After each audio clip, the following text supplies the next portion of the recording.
Hello guys, aalis na naman.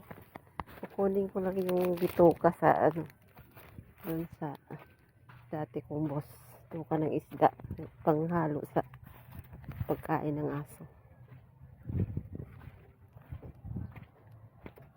Ayan, ang init, hindi lang kailangan, di ko na talaga ako muna lalabas. Grabe. Init talaga.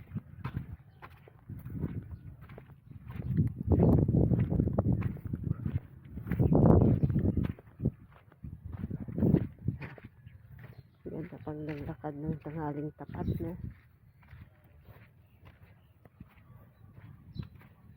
Gusto na kayo? Hindi lalabas lang.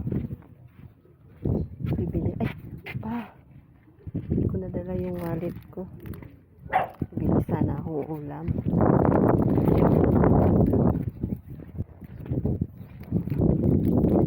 Ang lakas ng hangin. Ano yung payong ko? Malaki kasi ng payong ko. Hindi pwedeng hindi ka magpayong ng malaki. Sobrang init. Ayan.